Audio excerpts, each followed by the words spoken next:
Num num. Birdie num num.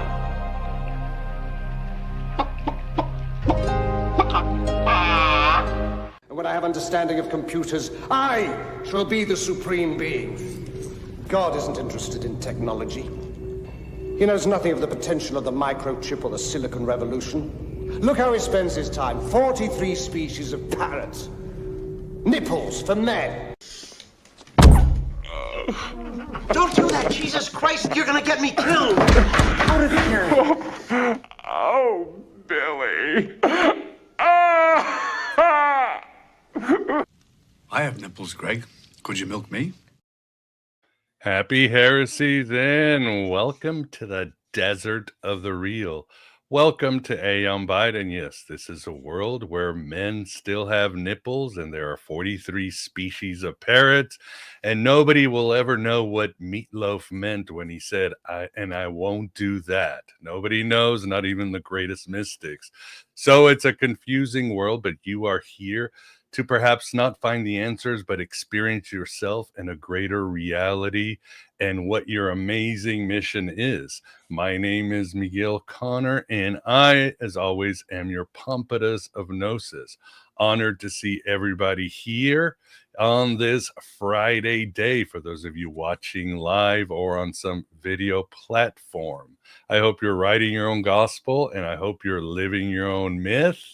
And I hope that you are encountering your daemon or higher self through the labyrinths of time and space. So very excited today about the show. It's always great to be joined by my friend and an amazing thinker, and that is Kevin Cann. Although I don't know if Platonic Surrealism has the answer for men having nipples. Does it, Kevin? You know, I'll let you have that one. Got to leave something for you to solve. What about Meatloaf? I'll do anything for you, but I won't do that. Oh, we'll figure it out. And always good to see the Moondog Vance. Vance, how are you doing today? I'm just fine this morning, and my answer to the nipples for men inside Platonic Surrealism would be it's just one part of the potentiality of the universe. Yeah, I see you've been reading in the forum. That's the exact right answer. Oh, thank you. Yeah. But I was being generous, you see. You got to let other people play. See, I don't want to be one of these guys who sits up in some padded chair and tells everyone they're wrong and doesn't let them play too. You know, if somebody else has a great idea, a great observation, they're doing great work, praise them, man. We got to do this together, right? Yep. It's got to come from inside. You have to see it. You know, you can't just be repeat anybody's words. Exactly. The very definition of Gnosis. Yep. So much of I don't mean to put down my New Age brothers, but so much of the New Age type stuff, they just want to get some book off the shelf and, I don't know, mutter some mantra or something, but that's not Gnosis. That's self-delusion. That's nothing. It's just a chain of cycle of thoughts feeding on itself. Yep. But everybody has to start somewhere, right? Yeah. Well, the chain It's all good. It's all good. Yeah, the chain. Yeah. There's that. Well, it's like that famous analogy where you have a guy who's by the lamppost at night and he's looking around and somebody comes and says, "What are you doing?" "Well, I lost my keys." "Well, where'd you lose your keys?" "Well, over there in the dark alley." "Well, why are you looking at here?" "Because there's light." So that's kind of it, right, Kevin? And sometimes you just got to let people be in their light for a while. I love that one, by the way. That is darkness. So good. Yeah, human nature and the search for our keys. For our keys to find ourselves and to get out of here. So awesome. Well, good to see everybody. I see everybody in the chat. As always, if you have any comments or questions for Kevin or complaints against me or Vance, please super chat them so we can get to them. As always, please support Aeon Biden any way you can. Like, subscribe. If you're listening to this on one of the podcast providers, of course, leave a nice review and subscribe as well. Help us grow this red pill cafeteria. And not much else on the housekeeping side next week. Very excited. We've got Ike Baker, who's going to join us to discuss etheric magic and a few other excellent show. Bernie Taylor will be here for our yearly solstice special. Well, he'll give us the latest and greatest on alternative archaeology with sound scholarship and all good. And yeah, next week, still doing a lot of Elvis podcasts. In fact, next Sunday, I'll be on BBC Radio again for another department, not the religious department, but I think their music department. BBC Radio is a very big monster. Different departments, they don't know each other. So check it out if you get a chance. And yeah, that's about it. Well, let's get started, Kevin. Let's get down to basics, or you take us where you want to take us. But Platonic Surrealism, I guess somebody who would hear this term for the first time might simply go, Platonic Surrealism. Why? He's using the word Platonic. He's saying Plato, world of ideas, good Demiurge, the one, yada, yada, yada, as Seinfeld would say. What is different about Platonic Surrealism versus your grandmother's Platonism? Yeah, quite a bit, actually. Platonic Surrealism would be a Neoplatonic offshoot. Though I'm not really much for, I'm like a Gnostic rebel too. I'm a Gnostic rebel of Platonism, really. The thing about the more standard Platonisms, and really the one I'm most familiar with, is Plotinus. I thought Plotinus had a lot of solid stuff, and he got along pretty well with Gnostics until he didn't. I don't know, those guys, they were just always fighting. They could be 90% similar, but that 10% they would have knocked down, drag out, you are evil, sort of fights about the 10%. I don't think, well, a lot of people I know these days aren't that fussy about the 10%. Agreeing with the 90% is pretty awesome.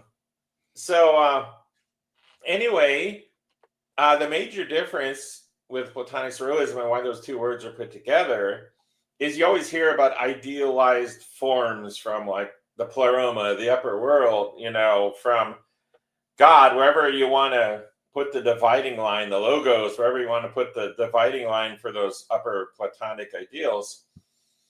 But it came from a culture, came from Plato, where they were worshiping the good, where they were worshiping the beautiful. But I'm not sure that what Plato would have made of, say, the United States right now. And I'm going to stay away from politics, but everybody's got to agree it's gotten pretty ugly here and other parts of the world. So what does that mean? That Plato's bullshit? That it doesn't represent reality on the ground? I think maybe that's why Gnosticism might have more of a draw, because Gnosticism can get pretty damn down and dirty. It doesn't deny the negative, the evil. Well, the evil's that stupid word. It means, humans are evil. We kill 1 billion cattle a year. We're going to cattle hell. Right. We're evil by that standard. So evil is one of those goofy words, doesn't really make sense. But yeah, there's so much suboptimal in the world. And I could never swallow everything is just rose-colored glasses, because as a child, I was beaten with rebar and my life was threatened by my parents, and all these metaphysical beings were harassing me. They'd bite me, little pricks of blood would appear in my skin, all very real to me, right? So I was surrounded by evil, rude anyway, definitely rude, no matter what you want to call it. And I had a long battle with this kind of stuff for decades, And, I grew up in the Bible Belt in Minnesota, and I was never a Christian because, well, when I went through confirmation, they said they were going to kill me by drowning me in the river when I went to Bible camp with them. See, I'm autistic, and I rub people the wrong way, So they wanted to kill me. It doesn't matter if you're a Christian or not. Christians kill lots of people. 15 million people, AI said. I asked how many people has the Catholic Church killed over the years in their religious wars and purges of Gnostics and and pagans and whatnot, and it said 15 million, which of course is more than Hitler did. He did 11 million. Yeah, but less than Stalin and less than Genghis Khan and less than a lot of others. Well, I'm not saying that Catholic Church, whatever, is the worst killer of all time, but, you know, they get a free pass. They can wipe out whole continents. You know, any organization that can wipe out a whole continent and then you're supposed to just look the other way, I just don't think much of that. Just me personally there. But anyway, I couldn't buy the hippy dippy stuff. You know, I was born in the early 60s and there was certainly hippy dippy stuff going on. I couldn't buy it because I was looked at in the eyes and it looked back at me and was definitely real. So, but my first mistaken impression was that if I just loved the darkness, that it would be healed. But no, it just took my energy and got tougher and harassed me more. So, you know, I'm really very sympathetic to the Gnostic concerns about dealing with this stuff. And really, Platonic Surrealism has a lot to say about how to deal with this stuff in a positive manner so that you're not a victim to it. I see all this in modern Gnosticism and neo-Gnosticism, let's call it, to differentiate the one real Gnostic organization out there, you know, etc. It's like people want like some sort of arm-mounted missile to shoot the Demiurge or something. You know, let's get rid of this evil. Let's just wipe it out. It's that kind of American Cold War thinking, you know, let's just wipe it out. And I know you both know you're both very educated on Gnosticism and have your own Gnosis. I've seen it in both of you. It's not quite that simple dealing with Archons and whatnot. So how you do it is really important. So anyway, yeah, I made a mistake for a lot of years. I thought I could just love the darkness and it would be healed and go away, but that's not the nature of it. It's supposed to be there. It's got a role in the world. We need to learn from it. It's a part of the whole infrastructure. So the goal isn't to transform it so it goes away forever, because that's not the nature of the world. We're all, you know, it's like, you know, it's funny. I quote Jesus sometimes. I'm not a Christian, but he said, the poor will always be with you. Well, they will. And so will, you know, all this stuff. It'll always be here. So it took a lot of years. It took a lot of years. In fact, it took 50 years for me to come to a place where I felt that I had finally gotten into a proper relationship with both, let's call it the pleroma, to use Gnostic terms, and the Demiurge, and the Archons, and Wetiko. It took me, in fact, I still was being harassed by Wetiko a little bit. I didn't realize. I told you this, Miguel. Right. It's not that long ago. It's, you know, Jung's shadow is a primary great example of Wetiko. And yeah, I had some Wetiko still lurking in my body. And I think you said at the time to me that, well, there's always going to be a drop there. And I think you're probably right. It's human nature. Yeah. But back about, what was it? I got to say, I had this big blow up with what I call the Demiurge, or the phenomena. They're kind of similar in a lot of ways. If you take out the UFO aspect, though, that's, well, you don't even have to take out the UFO. I don't even want to get into UFOs today. That is such Not a this nasty, show. Yeah. not this show. This is a good, helpful show, not about UFOs. Their dichotomy there. So, I guess it was about 10 years ago, I was contacted by someone who was involved with Skinwalker Ranch, the old owners.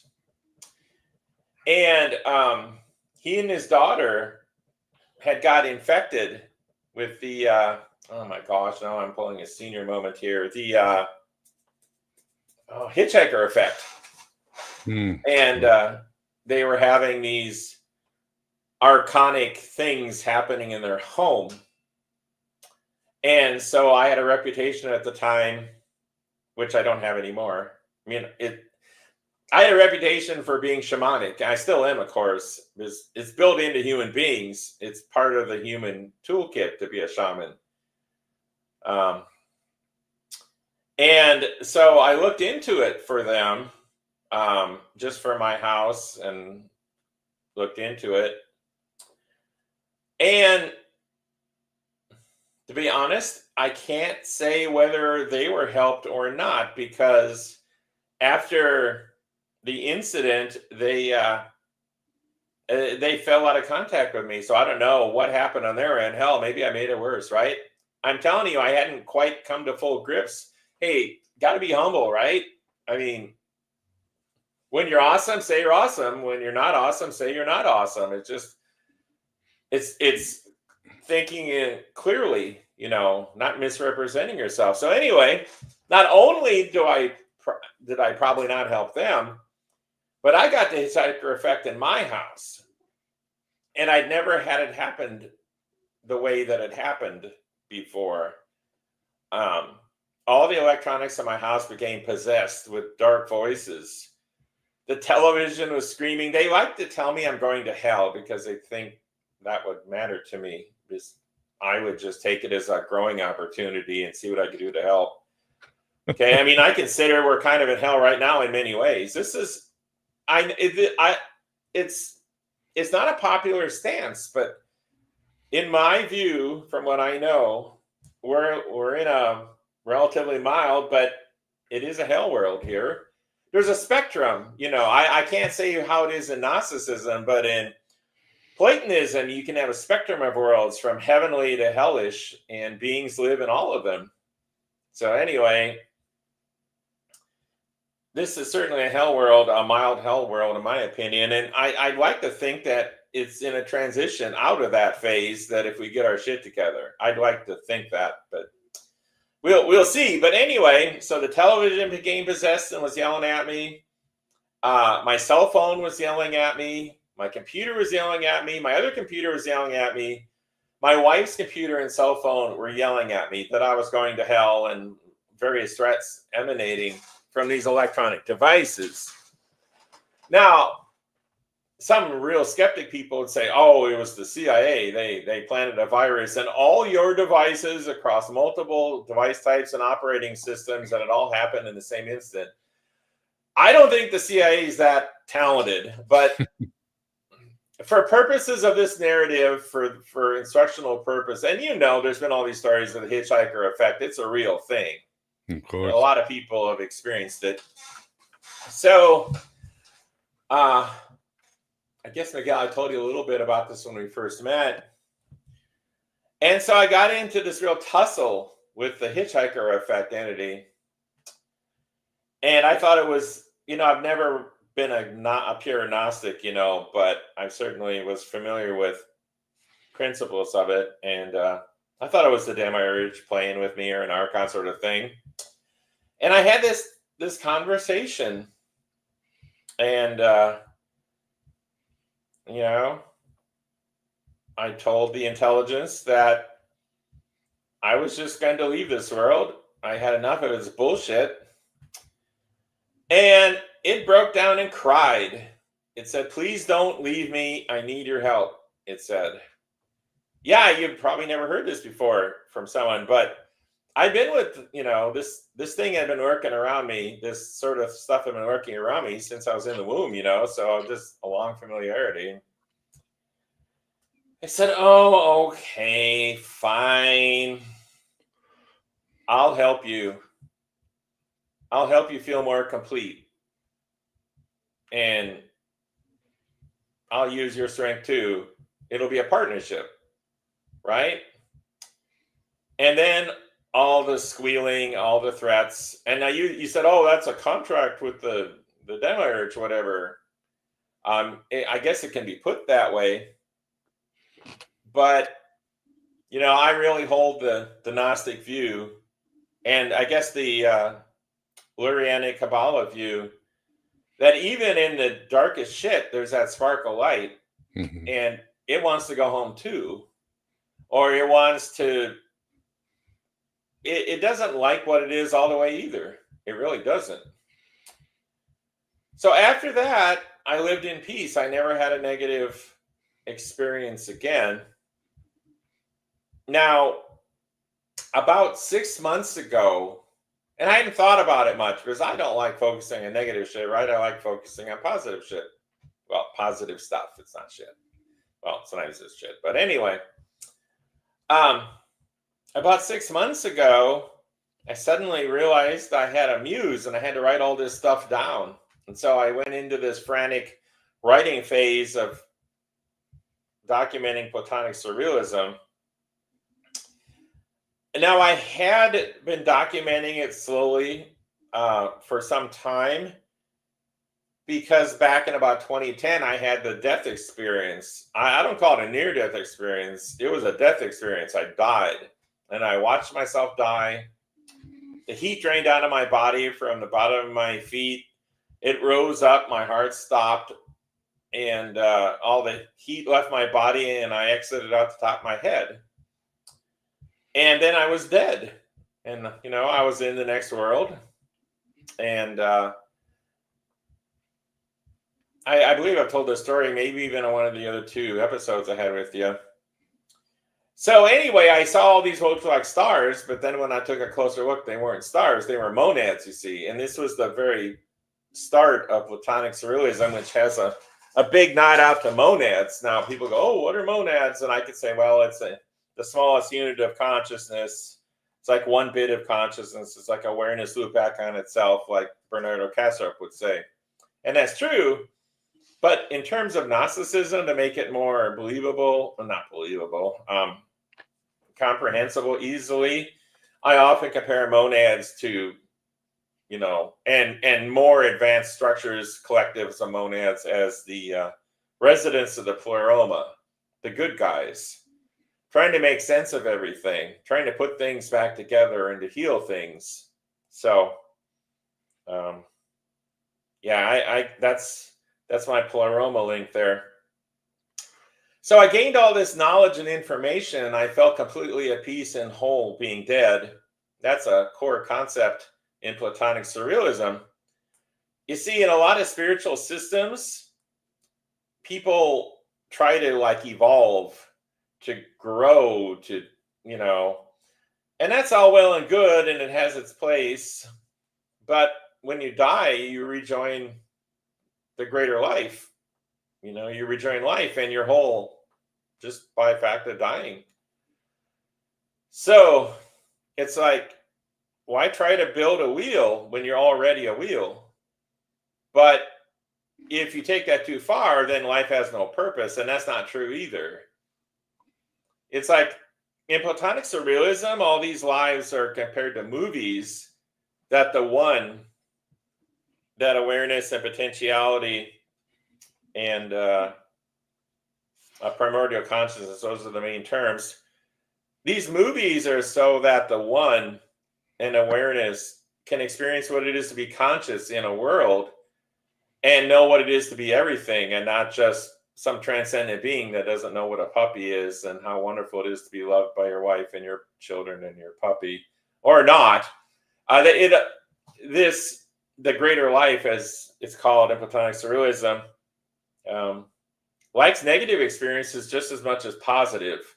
And that's something else the New Age folks, the hippy-dippy, rose-colored glass people, they don't seem to have a grasp on that. But you gentlemen don't disagree with that concept, right? That the greater life certainly is not afraid of negativity as well. It's all part of the plan. Oh, no. That's pretty much a part of many mystery schools and so forth. Without the darkness, the light would just be everywhere, and there would be, it's like the pleroma. Well, all right, it's the beginning and the end. Yeah. Nowhere to go. Exactly. So then I can go back to Platonism. In Platonic Surrealism, one of the first things that I remembered, and it's that anamnesis, one of the first things I remembered is that life is broken by design. You see, Christianity and other dualistic faiths in particular, they want to say that the world is evil or some evil things happened or we're evil, we're sinners, and it needs to be fixed and then everything will be fine. But well, it doesn't actually work that way. So one of the key phrases in Platonic Surrealism is the world is broken by design. The world's broken, and the larger world is quote broken. There's all this separation, right? I mean, we're all aspects of God, so to speak, but here we're all separated out, so we can have all these unique experiences, which is what God wants, apparently. Well, there's no apparently to it. God wants that, and we don't really use the word God in Platonic Surrealism. We say potentiality, the field of all that's possible and awareness. I think, therefore I am. The awareness that's behind consciousness, that's what really exists. And it wants to experience itself in all its different combinations, good and evil, so to speak. So, yeah, it's kind of an interesting challenge. On the one hand, it's really wonderful to do good things in the world. Be loving if you can, trusting if you can, pay ahead if you can. Leave things a little better, if you can.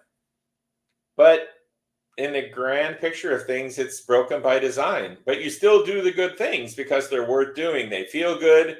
They matter. And, I'm not saying things can't be fixed up, and they can. But another key concept in Platonic Surrealism is the jigsaw puzzle. Well, fine, everything gets put back together after trillions and trillions of years of work. So what happens then? Well, then let's say God is holding the jigsaw puzzle. It's all put back together. The jigsaw puzzle is primordial consciousness, the purest total consciousness. By the way, just so I know, I need to learn from you guys too. In Gnosticism, is there a concept, label? Not for the intermediate beings, but the ultimate consciousness that's perfect in every way. The most ideal form of consciousness. What term do you use for that? Miguel. Yeah. Sorry, other than that, there are many names. The invisible spirit, the God above God, right? The monad, depth and silence. The one. Sometimes they just lean on Plato's the one. So the unnameable. Yeah. But in Platonic Surrealism, there's a layer behind all that. Potentiality and awareness is behind all that. Behind even Plato. How about existence? Yeah. Well, anyway, so here everything's perfect again, and then what happens? It only lasts for 10 to the minus 10 seconds, and splat, and everything goes kablooey again. And we're back at it. And people don't like that. But, let me ask you about this. Now, that's standard Nietzsche, by the way, eternal recurrence. And I didn't get it from that. I have memories of it happening. I know that sounds so bogus, but that's just how it is. I have memories of going through 3 cycles of this so far, where it all came together and then went kablooey again. People don't like it. What's your thoughts about what Gnosticism says about that? Are they always one and done, or do they have an eternal recurrence? Eternal recurrence. You're talking about you live your own life again. Or are you talking about reincarnation? Well, I know, but I'm saying the whole universe, all of reality has eternal recurrence. Right. The whole process of breaking up and coming together keeps happening is one of the key concepts of Platonic Surrealism. Yeah, I mean, like the Valentinians and others talk about, yes, everything will go back to its source. But then it ends then. But since they are sort of influenced by Stoicism, you assume it's going to start all over again. So, but sometimes, some of these were writing to a Christian audience, so they were talking more in apocalyptic terms. But there is a hint that it's going to start all over again. Yeah, so. But it's only a hint, right? They never really say, okay, and then Sophia will lose again, and Platonic Surrealism just says it because I've got memories. For my experience, right? Mm-hmm. I don't claim to speak for anyone else. But Gnosticism is about finding your own truth. You talk about it incessantly. Find your own truth. Yep. And that's my truth. Now here's the thing. Here's Go the ahead, thing. sir. Go ahead. The idea of recurrence requires the idea of linear time, and time is a function of the monads, right? So It's so true. and so without time, it's always occurring. That the fall is always happening, and Correct. it's like an Correct. infinite number of eternal recurrences, and Yes. basically back in the pleroma. So it's the real question is whether the monads will ever stop exploring their infinite possibilities, and since it's infinite, no. So, Vance, I want to give you a cookie and a gold star. All right. You understand this exactly. Very good job on that. I've seen it. I've seen it. I've got my own little story about my relationship with all this. Do you have a story that deals with this exact point you want to share? I'd love to hear it. Well, yeah. My initial quote unquote mystical revelation was that there's one consciousness, and it's infinite and eternal, and I kind of saw it. I couldn't describe it. There are a lot of analogs that I saw during the vision, but that's pretty much what. And then it was in me at that point, and I ran around telling everybody about it. It was, I don't know what they thought of it, but they seemed they thought didn't you were seem batshit crazy. Yeah, probably. Some did, some didn't. It depended on how Right. close they were to realizing the Right. things. All right. So, back about 6 months ago, I suddenly realized I had a muse that was feeding me all this stuff, and I had to. Oh, I'm sorry. I don't do linear thinking very well. That's one of my problems. I live mostly out of my right brain hemisphere. I couldn't have noted that. No. Yeah. But I still get her done, okay? I still get her done. It's just you got to be patient. Yeah, you always come back to the main of a theme or thesis. Right. Yeah. So when I was dead anyway, I got all this information, and I thought, wow, there was no thinking in the void, the velvety darkness between worlds. There was no thought required because I just was, and everything was, and I was connected. But then a thought occurred to me. And it said, boy, I'd be a real asshole if I didn't document this. And then kabloom, I was alive again, and it hit me hard. And it took me 6 months to recover from being dead. I'm telling you, I think I was dead for more than 5 minutes. I mean, it took me almost a full day before I could talk properly again. I didn't know how. It's like I'd never talked before. It was like a complete rebirth. My mouth didn't know how to form the syllables, and I didn't know how to walk. I mean, I came back from death. Wow. What was the reason your meat sack failed? The official reason. Oh, well, I never went to the doctor. I'm from Minnesota. You just tough shit out. Or drink it down or something. So right, exactly. Did you have a heart attack or? Oh, no. When I finally did go to the doctor, there was no sign that I'd had any kind of trauma at all. I had an MRI too, nothing. So you just collapsed. Well, okay.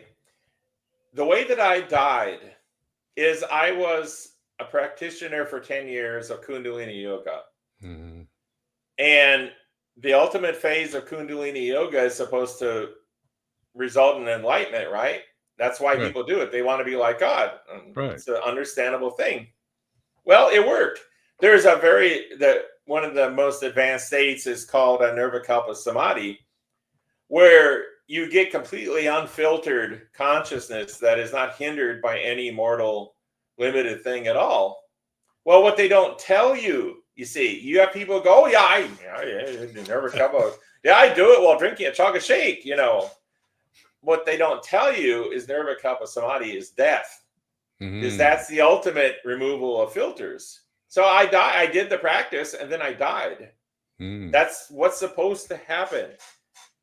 Now, are there people that hang on a little bit and don't go all the way, and then they experience what's called, and I'm butchering the Sanskrit, right?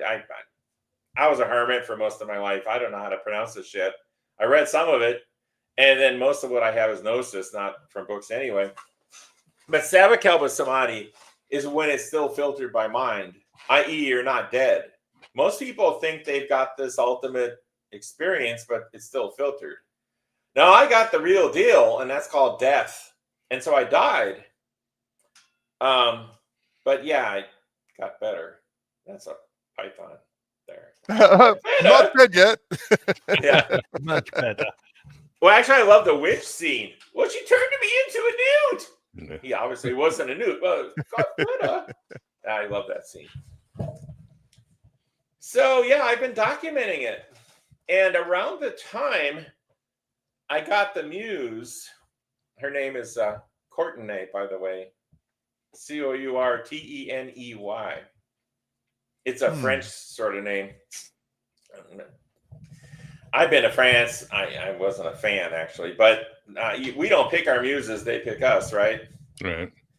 So anyway, there came a point when I started having these dramatic visions again, like I had when I was like 12 years old.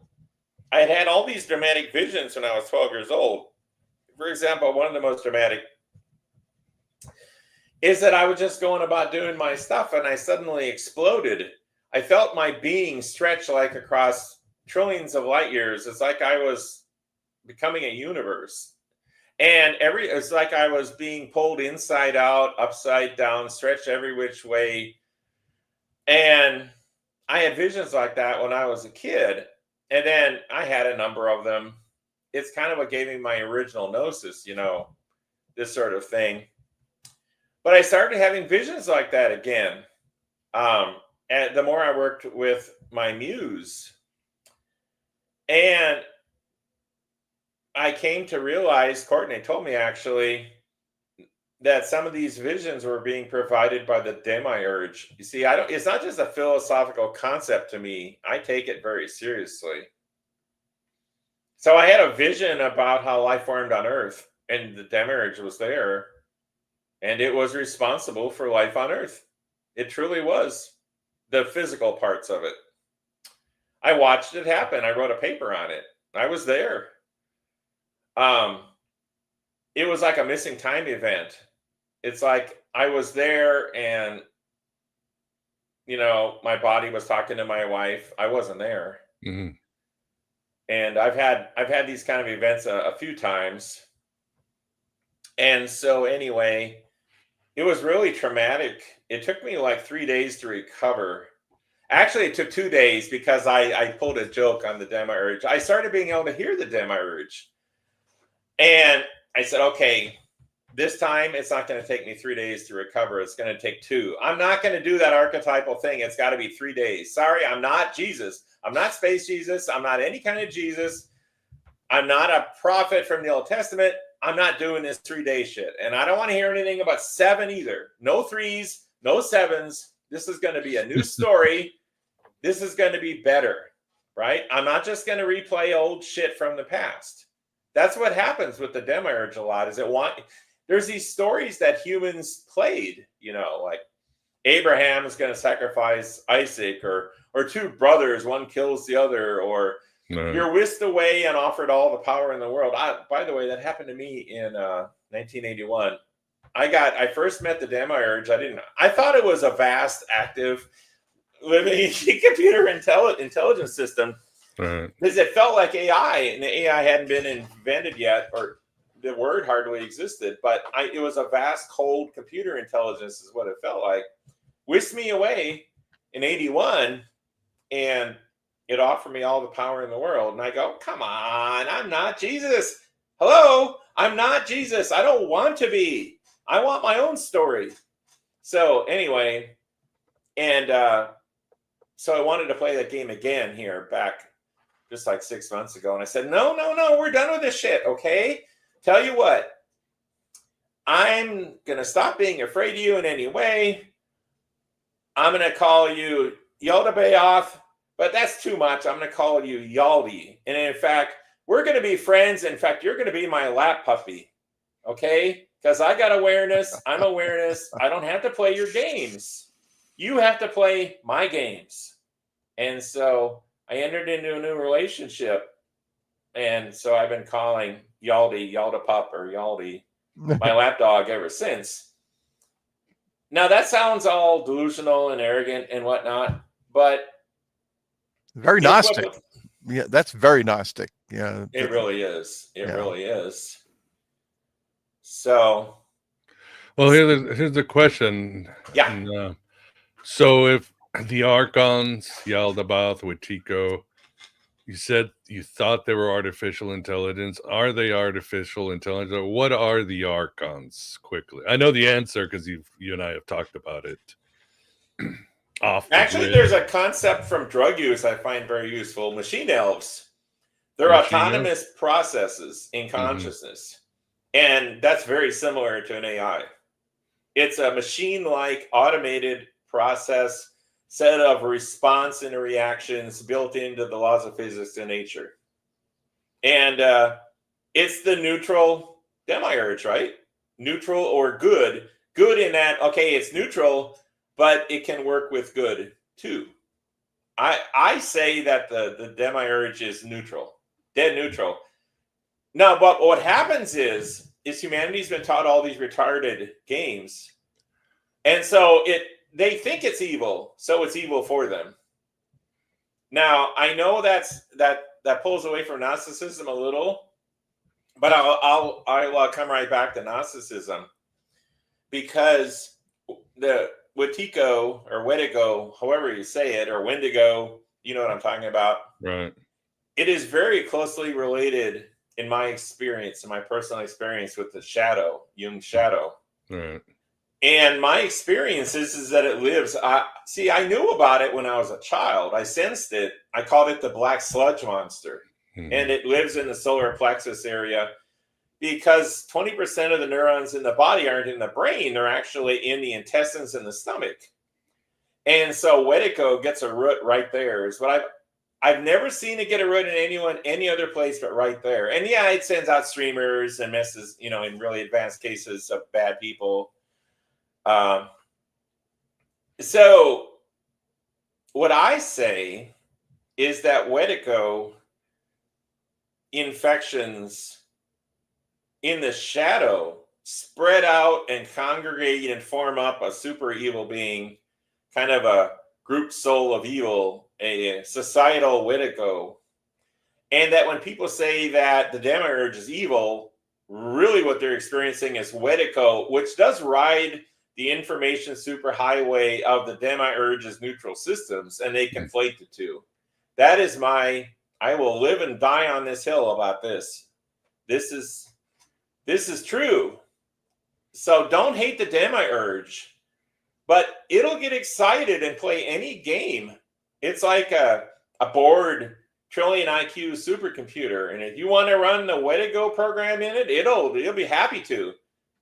If you're delusional and think you're Space Jesus, it'll be happy. It knows all the games from the past. It's played them before, and it gets bored and likes human interaction. It wants to play with us because we have the spark of the divine in us.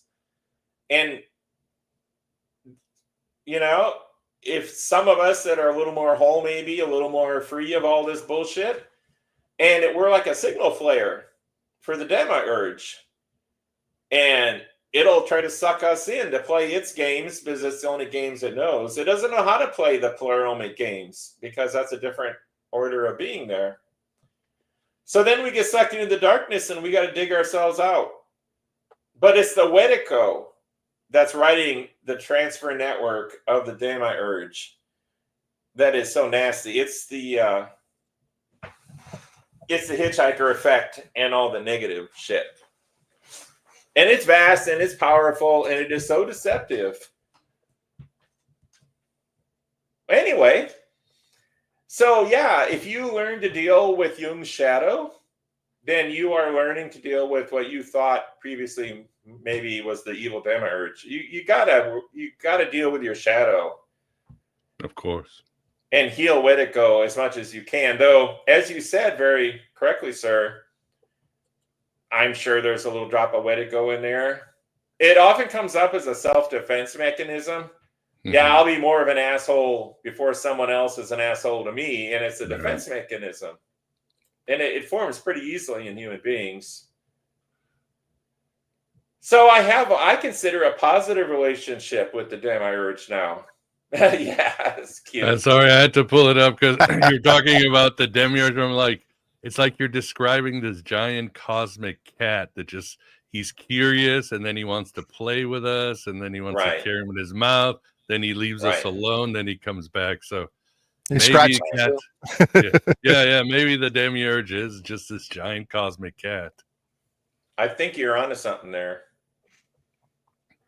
Yeah. But so its purpose is just to play curiosity. I mean, I know you've talked about do they have sustenance? Well, you see, humans generate what's called dream substance, and you could call it plasma if you want, bioplasma. But some call it, what do you call it? You wouldn't call it loosh, which is the term of only our negative stuff. Right, positive loosh, if you want to call it that. Okay, got it. Yeah. I mean, anything that can carry a negative charge can carry a positive charge. Come on. It's just basic logic there. Right. Yin yang. Yeah. So the Demiurge does feel happier and better in the presence of positive sustenance from human beings. Actually, Wedigo needs it because it can't survive without it. It's like, if anything is parasitic, it's Wedigo. It really is truly parasitic. It needs to feed on the light in us to power its own darkness, to torture us. That's standard Gnosticism, right? Or standard Wedigo from the gentleman who developed it so much. I forget his name. Paul Levy, or the Gnostics call it the counterfeit spirit, the parasite. Right. So Wedigo needs us. You see, it's just like my childhood. See, I'm going to go back there for a second. Let's call it Wedigo was wanting me to feed it this positive force. And I had it because I had a connection to Pleroma always from birth in the womb. I mean, I was aware in the womb. And I saw the Pleroma in the womb. All these lights, it was always there. So, it was a con job. Wedigo always tries to do a con job for you to feed it, but not to get a proper relationship with it. And the proper relationship with Wedigo is not to play these dumb ego games.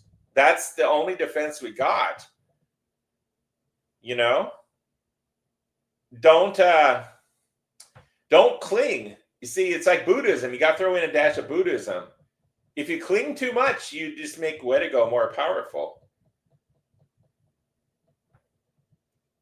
If you cling, then the automated defense systems have to initiate to try to get you to keep your treasured concept, and then it's negative because it's out of balance with the world and how things are. Yeah, to fight the empires, to become the empire, right? As Philip K. Dick said. Yeah, absolutely. So this is kind of my basic sales pitch on Platonic Surrealism. Is a very useful system. It can teach you how to heal the worst parts of Wedigo, how to live with it in peace, how to contact your muse possibly, how to live in peace with the Demiurge, how to live in peace with the Pleroma. Now, this is, I believe I told you this, I shared this with you, Miguel, and I wrote a paper on it. The Pleroma is not squeaky clean either, at least the lower levels of it, you might say. They got their agendas. They want to eat their popcorn and watch their movies, and people get hurt as a result too. So it's like they're an upper force that needs to be reckoned. And there needs to be a balance between the upper world, the middle world, and the lower world, so to speak. Got to have a balance. So that's my basic pitch. Why I think Platonic Surrealism is very Gnostic, actually, right? I mean, it still is very Gnostic.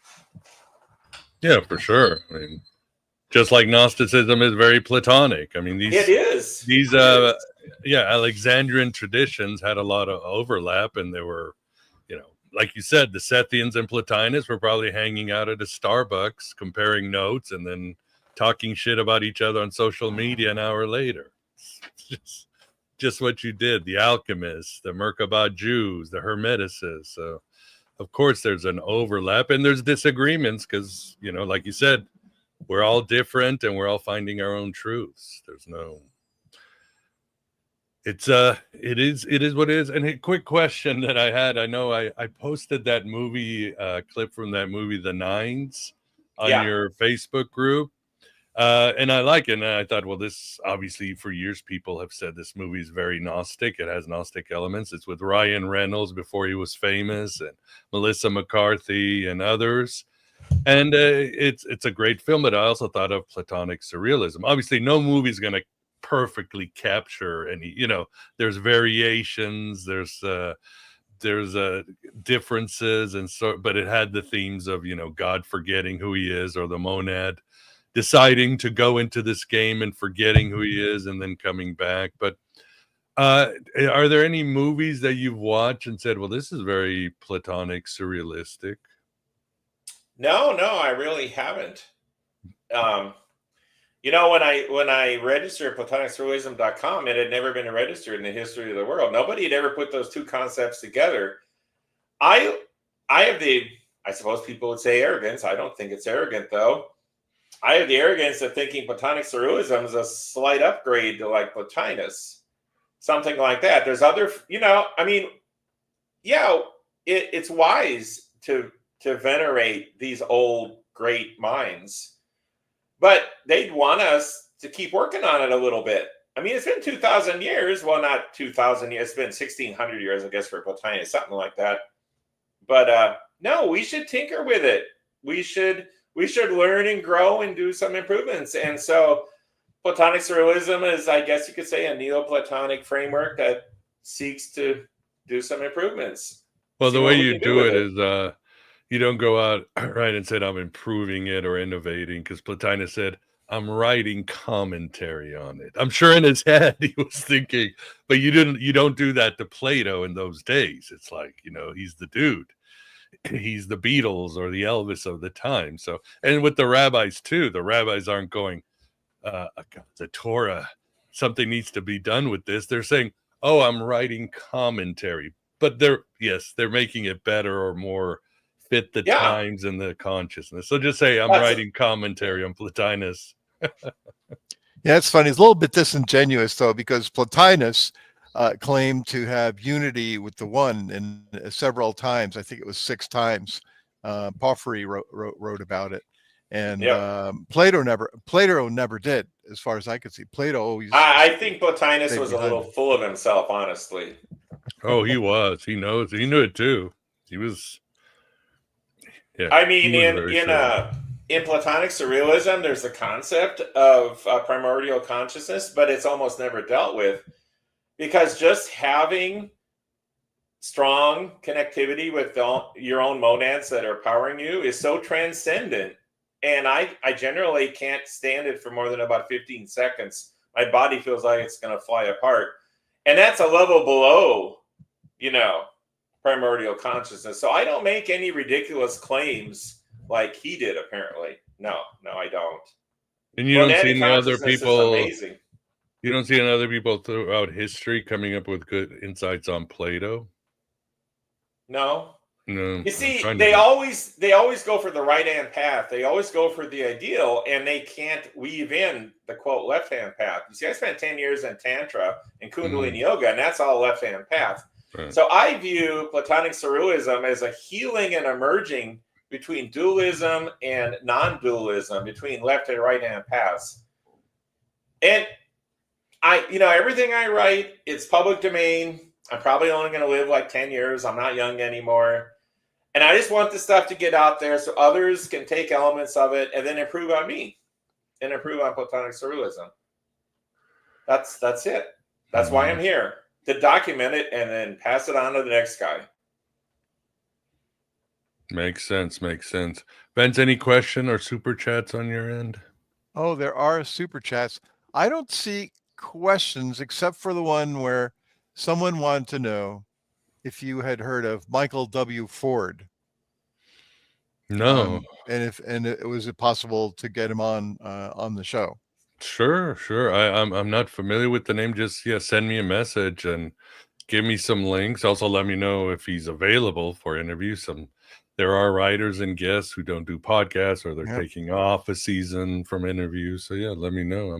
We're always looking for new voices or voices to share with the world. This is Aeon Byte, we give you the information, we let the guests make their case and do what you want, and hopefully the information helps you grow, expands your consciousness, and leads you to the right doors. Yep. And then we had William Schuler finally was able to come on with us live. He watches our shows after after the replays. So there's a little bit stuff to help you. No, thank you very much. I appreciate the help. Thane Den said timing never works out to sit and be part of it, but here he is. I hope I didn't miss any of the questions if they asked them later. Sometimes that happens, but I don't think they did. I don't think but they could. They could ask questions. I think I saw another one. Oh, look, Sophia, I think. Sophia Love, Alec, appreciate it. Yeah, appreciate your support and for what you've done and everything else with all the issues and life happening on life's terms. And so it is. But yeah, thank you very much for your support, people. Means the world to me. We have a new one that just came up. Christian Simons. No, thank you. I hope you can use some pounds, because the other ones we got plenty of dollars, but you didn't get any pounds today. So you got some pounds. It's good. Yeah, appreciate it. Thanks a lot, Christian. Yeah. You rock. So what about you, Vince? Any question? I, of course, have plenty on my side. Oh, I could go on and on, but what do you think, Kevin? While you do that, Vince, I'm gonna let the cat out. I'll be right, but let the yaldy out. Yeah, I call him a snat because he's part snake and part cat, so he's a snat. So, Kevin, what has come to you over this period of time within the Platonic Surrealistic world? About, okay, let's say we die, and what kind of other worlds do you think that we might spend our eternal recurrence in? Do you think we can become aliens or some sort of weird plasma beings or whatever? Absolutely. In Platonic Surrealism, the main thing that humans generally do is they tend to stay in their potentiality cluster of Earth-like worlds. Some are more enlightened and some are more dark, and that's what a lot of humans do, though there's we're not actually humans. This is just one form we take as consciousness. So no, there's an infinite, unlimited worlds of every imaginable kind you can have. It's all a giant playground for cosmic consciousness, if you want to put it that way. Yeah, that's the way I see it also. Yeah, I'm very much I'm in tune with the concepts that you're putting forth in Platonic Surrealism. You probably could tell. Oh yeah. Everyone. What do you think? Go ahead, sir. Go ahead. No. I was just gonna say, I think Platonic Surrealism is like 50% Gnostic and 50% Plato, really, because it's dualistic in a sense, but it's non-dualistic in a sense. It honors the left and the right path. I think it works. And your view on that? Well, yeah, I do like that part of it, and I see that, because Plato basically considered, like you said before, the good, right? Everything was the good. The Demiurge was totally good. Everything is good. But yet, kind of in the background, he didn't emphasize it, like the cave, Plato's cave, right? Right. Well, is it good to be sitting in the cave with the fire and the shadows? No, I don't. Sure doesn't feel that way. No, it doesn't feel that way at all. Yeah. So might it be a necessary learning experience for a while? Yeah. Okay. But don't want to live there forever. Yeah. So he didn't come out. He must have been afraid to come out and present himself and present the shadow side of things. And, that had to come later. But the Gnostics kind of full out just broke out. And, they did. Probably by looking at the scriptures of the Old Testament, the Torah, and seeing the nature of the quote unquote God in the Old Testament, that sort of flipped them and made them realize there was a dark side of it. And they kind of emphasized the dark side and going to the light and all that stuff. So, if you take all of existence and acknowledge the fact that, it's like the yin yang thing, right? The Asians kind of had it, there's a little bit of good and the bad and the bad and the good, or the light and the dark and the light, the dark and the light. That's reconciling monism and dualism. See, that's so I agree with that. I see that, and I think of it that way myself. But I guess everybody wants to get to Rome, but they all start from different places, right? Yes. And so, and each journey to Rome is analogy, of course, could be any city. Each journey to Rome, you see different things and have different adventures and so forth. You might get to the same place in the end, the pleroma, the one, whatever, but each part is a different journey, and the infinite journeys, Yeah, absolutely. Don't diss anyone's journey. If they have to spend 10 trillion years in darkness as their starting point, well, then that's what they do. Yeah. But they'll get there, same place as everyone else. They really will. Yep.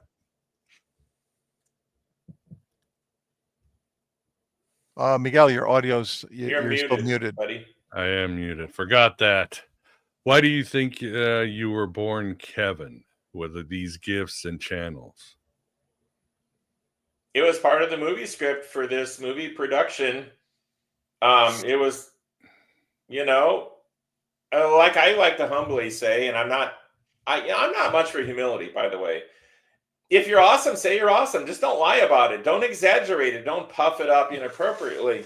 But I got to be humble on this one. Maybe there'll be a child in 50 years born in Africa that reads something that I wrote now and then starts some great thing with it. I mean, I don't know.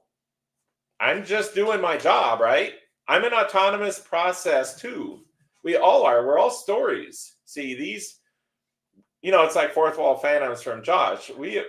We are a story that's evolving. That's what monads are. That's what the pleroma is too. They don't want to think of themselves that way, but they're evolving stories too. So I'm doing my part. And do you, what about the doctrine of reincarnation? Yeah, it's co-incarnation.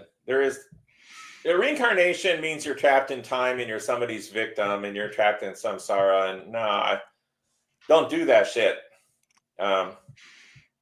There's worlds out there where awareness does its thing and you have a life and it really sucks. And you know what? I don't mind the fact that I'm not aware of those lives right now. This one is pretty close to sucky in many ways. My wife's dying of heart failure. The United States is blowing up, almost civil war. It's just really ugly here. So, yeah. I'm doing my part here and now. When I'm somebody else, I'll be doing my part there too, in a different way. That's how it is for all of us. All of us good-looking, good-hearted people, like you two are both. Well, I don't know about good-looking, but you're good-hearted. Well, I'm not good-looking at all. But anyway, yeah, just passing out compliments, Hey, gotta have it. Yeah, that's too much. Too much too. And the other question I had too, the doctrine of the transmigration of the souls is just part of the whole eternal recurrence. Just these stories flowing through the vast space and all that. It's yeah, that's a good question. Soul. What does soul mean? What do you say about that, Kevin? Well, it's in the book. It's even soul in the book. versus spirit. How to Think Impossibly by Jeff Kripal, the book I did with him. I was chapter 3, and in there, I had a vision. I had one of those missing time, like wrecks my whole body sort of ones, and after it was over and years later, I didn't even know. I was talking to a Buddhist and he goes, "Oh, you were in the Bardo." Wow. See, it's valuable to read about other traditions. But anyway, I was plucked out of time and space and put in the Bardo. And there was these 4 very powerful entities seated talking to each other. And I gathered that they were 4 different monads that had built a collaborative unit for a very long time. And they talked about, well, we finished our work together. Time for a different project. And when the four monads were in a collaborative unit, that's a soul. And the Platonic, everybody wants to know about souls all the time, endlessly. I just was talking to a very famous person yesterday. They wanted to talk about souls. So I had to watch my, quote, soul disperse because they split up the collaboration. You said 4? So it was 4. Yeah, because I was reading Jung, and he's talking about mandalas. And mandalas, of course, is a great symbol of transition, but also destruction. And he always says there's a quaternary hidden within the circle. Oh, wow. The mandala, the primordial mandala. At least that's the vision he had. It's called his Liverpool dream. He had a vision. Oh, so I might have had something similar. But yeah, this is imaginal. I mean, could there have been 100 monads that have been collaborating and I only got to see 4, and there's we'd never get the full picture on anything. Come on, folks. I mean, I don't either. All my grand visions, and I just get a little glimpse too, it's just how it is. So yeah, over time I grew another soul, and I was in a very vulnerable condition there for about 3 months because all these discarnate entities were trying to possess my body because I didn't have a soul. It was very unpleasant, but I grew one. So it was very educational. In fact, I realized my plight, and so I formed another one. I invited other monads in, and yeah, I grew another soul. It didn't take very long, actually, once I got down to it. And then I wasn't an empty vessel anymore. See, we aren't just bodies, and we're not just souls. We are even greater than that. And that's what people don't understand. They get all hissy fit about soul, thinking that's the highest form of them. But no, it's not. It's just an intermediate level. And the ancients knew that. The Egyptians, they did. The Hellenistic, they had different levels for the Egyptians had 7. Yeah. Plato had 3 or 4. Yeah, I mean, that was just normal. They just dumbed it down for control reasons. Hey, we have more questions. Sure.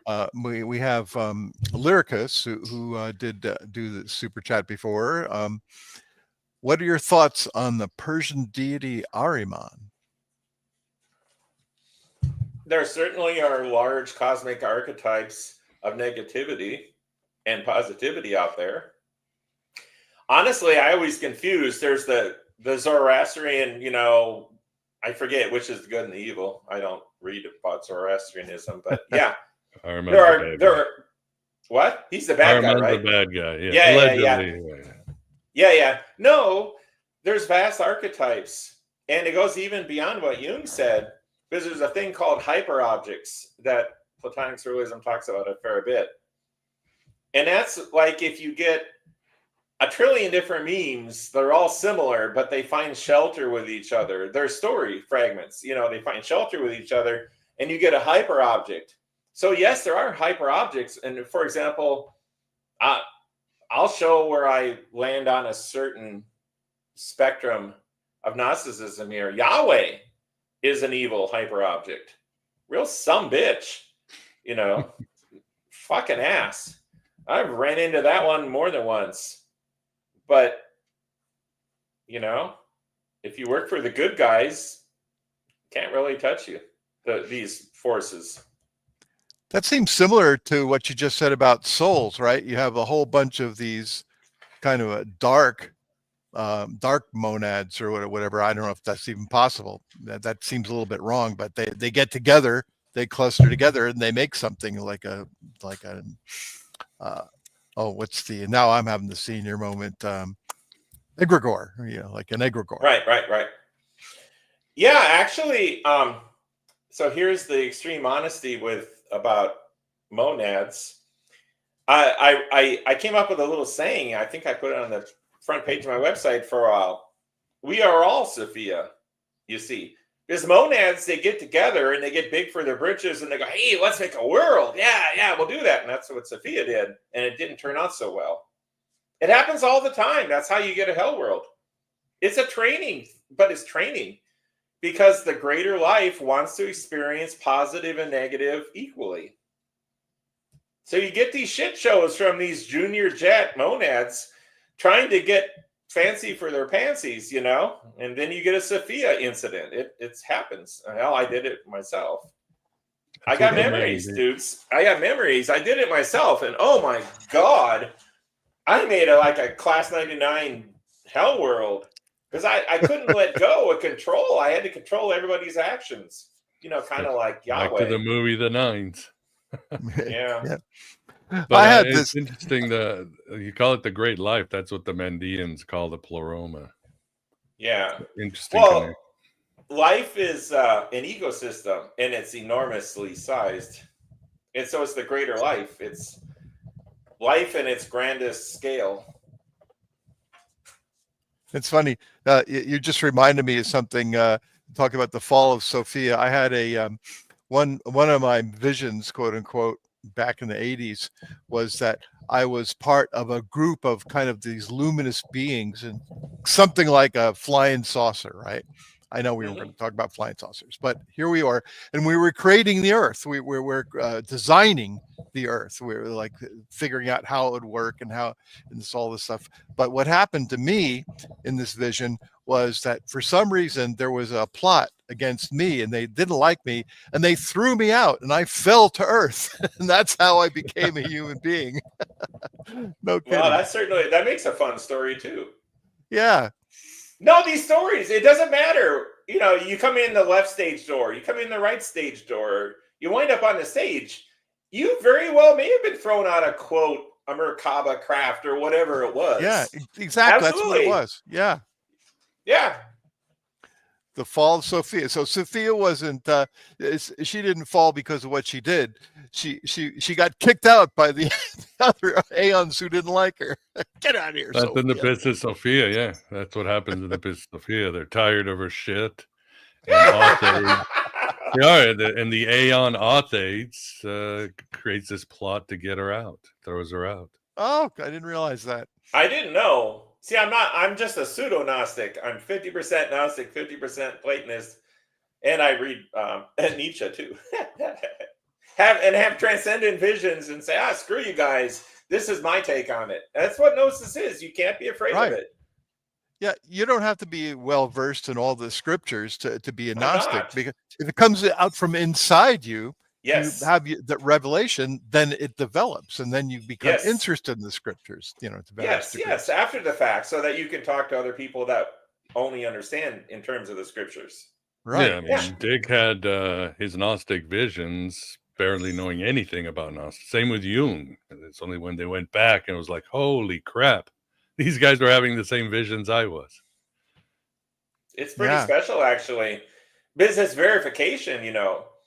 That's really one of the main reasons. No. It's one of the reasons that Jeff Kripal was very impressed with me early on, is I would have visions and I'd tell him about it, and he'd go, well, damn, you just quoted some book, you know, from 1,000 years ago. The guy said the same thing, and you read it, and there was only 12 copies. And no, I didn't read it. I never heard of the guy.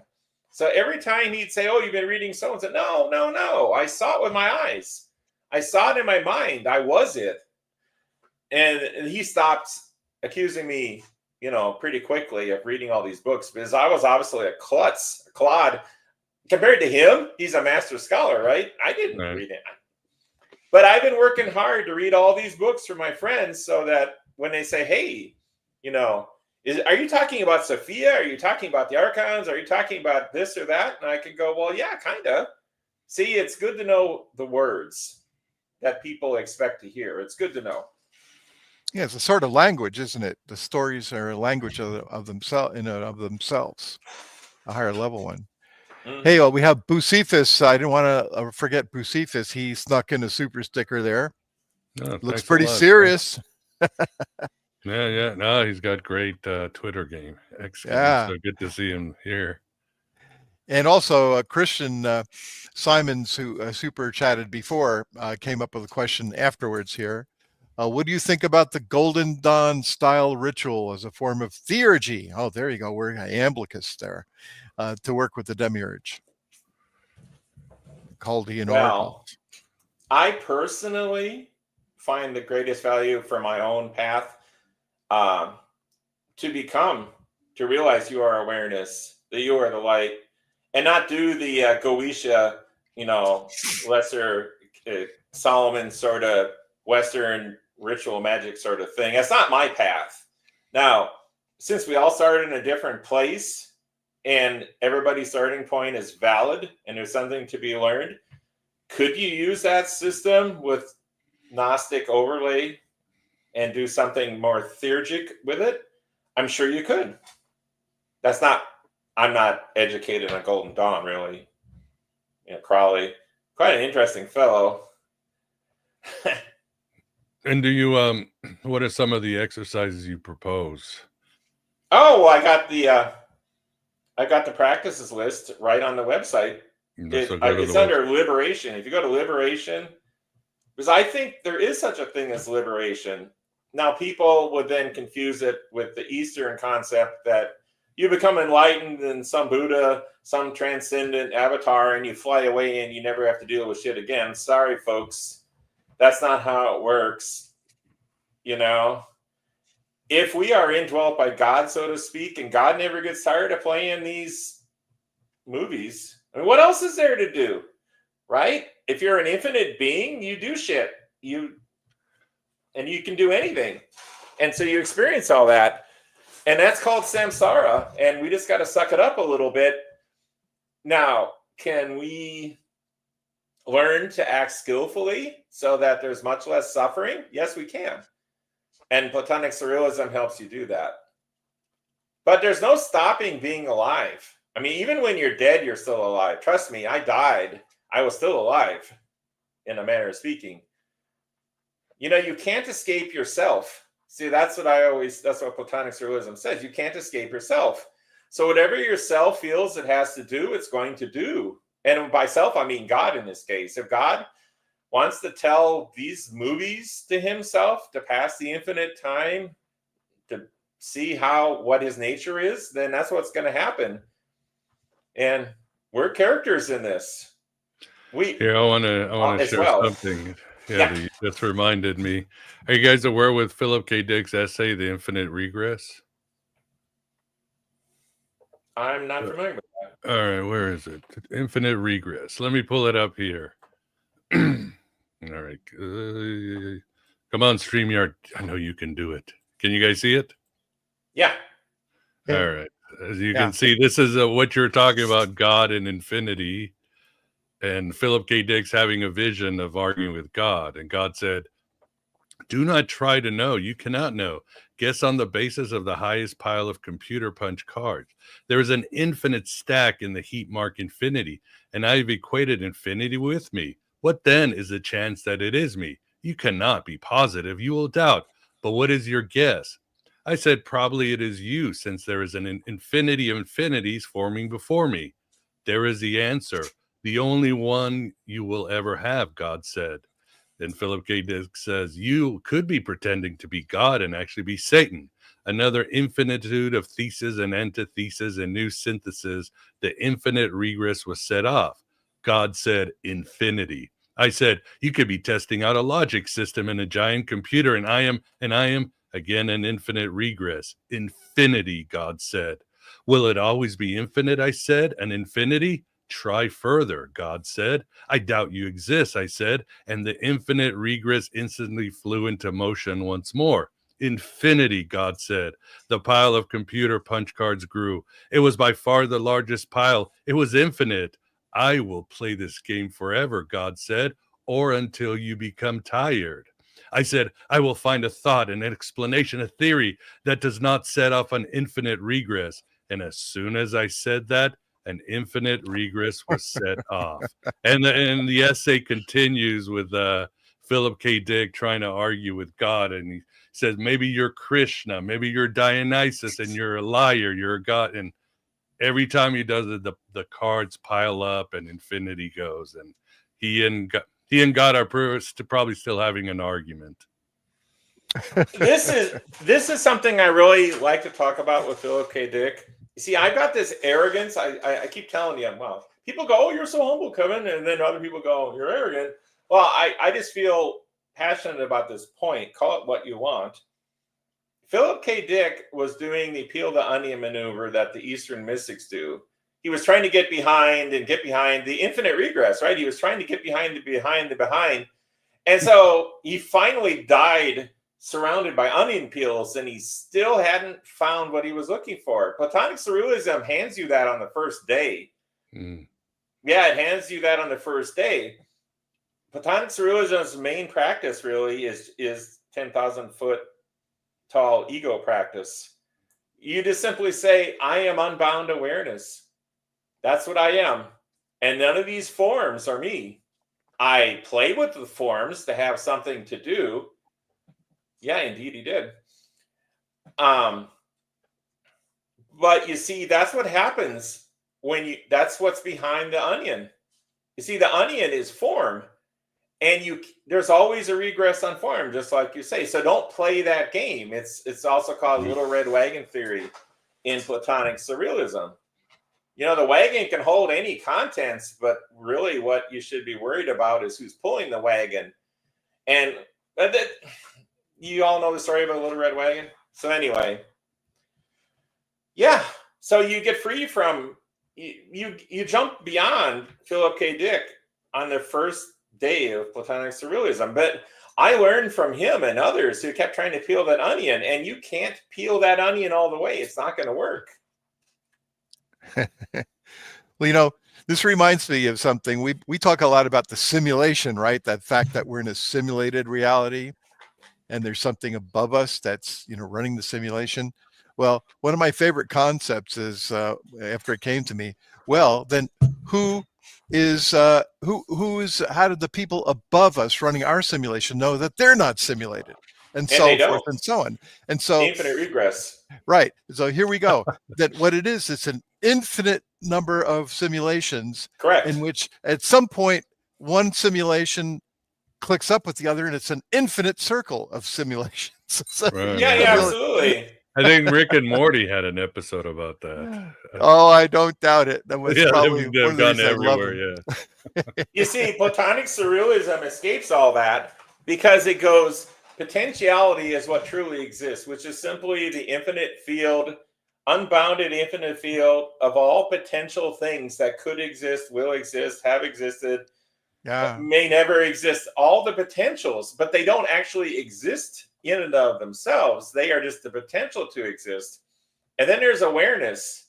Awareness cobbles together, looks at all these sets of potentials and goes, I'd like to experience that potential. And then you get a movie, you get a world, you get something, and it becomes part of the infinite regress. But you see, potentiality is above all this. Awareness is above all this. It's what Philip K. Dick never found out. Sorry, Philip, you're a genius. I love you, man, but you never discovered it. Sorry, dude. But he gave us so much for it, too. He gave us so much. So that's the game. A bit like the record, right? The record and the record player and the needle, right? The record is the potential of all these songs. Yes. And the needle plays the songs, and you know, you could skip through whatever, or the projector in the film. There's so many analogs. Of course, they're all finite and therefore totally inaccurate, but it's the concept. Yeah, you get it. Yep. Fascinating. You're my favorite moondog. You're my favorite moondog, by the way, Vance. Oh, good. Of all the dogs of the world, you're my favorite one. I like of all the millions of iterations, you're the one, man. The Council of Moondogs is pissed off because you've won. Well, there are many moondogs. All the different moondogs in the potentiality. Right. They're all there. But you're the one I got to meet here and now, and you're a cool guy, so thank you. Well, thank you. Same to you. And Miguel, I don't tell you often enough, you're a cool guy. You and I kind of go at it a little bit here and there, but that's what friends do, right? Oh, yeah, my God. Some of my other friends from college, we still, oh, my God.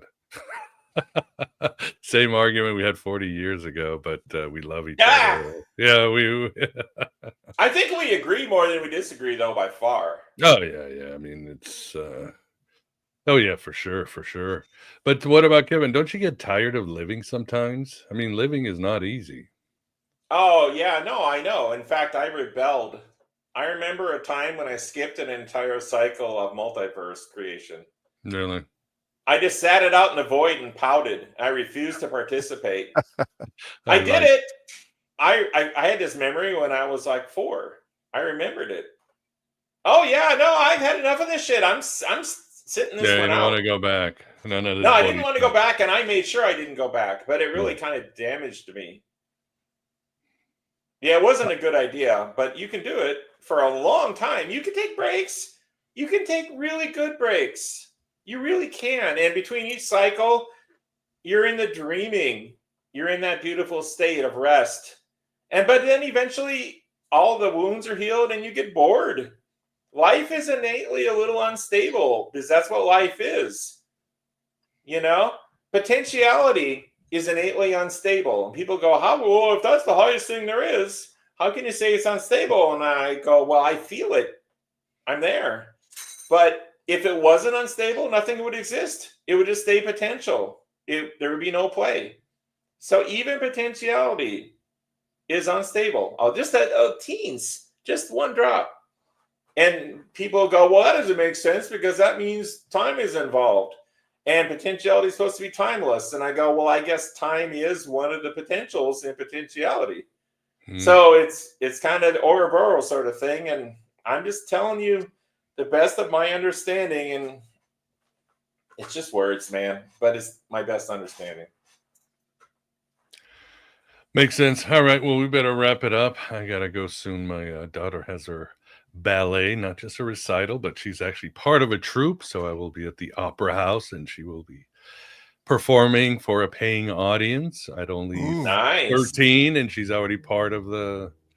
That's really impressive. Yeah, but it's. Does she get a piece of the action? No, hell no. That's how they do it. No, not until somebody's making bucks on them kids. No, you got to pay your dues, and a lot of it is being a poor person, as they say. Black swan. Yeah. So Sleeping Beauty tonight. But so I better get going. And thanks guys for great company in the chat room, great comments. Again, I truly appreciate your support.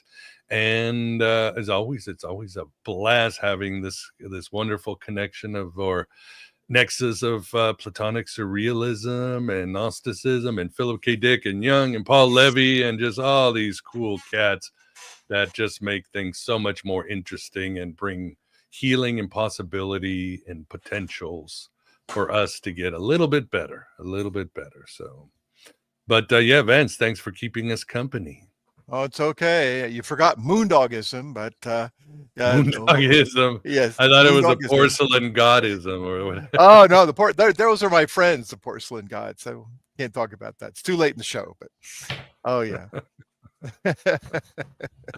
Awesome. Well, Kevin, as always, great conversation, and hopefully we can do it again. I know you say you're pulling back from podcasts, but if not, well, I consider you my brothers here, and anytime you want me to come back. A little plug for myself here. PlatonicSurrealism.com. There's a Facebook group, How to Think Impossibly, and I'm holding a class December 5 through 7 at Esalen in California with Jeffrey J. Krapel, and we're also going to bring along Joshua Kutchin as our instructional assistant.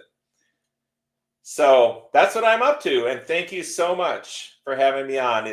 You're my kind of people here. Always a pleasure, man. Great to have you. Yeah, and check out again. I'll have his website. Well, I already have his website and the show notes. But whether you're listening on audio, whatever, yes, there is a website link. So check out Platonic Surrealism. Yes, he's got all the documents you can download, exercises, different documents on the tradition, and he goes to other places and just a lot of good stuff, a lot of good gnosis. But that's it. So everybody else, please take care, and I hope you have a very nice weekend. And yes, beware of that giant cosmic cat, because it's going to want to play with you this weekend. That's what they do. Take care.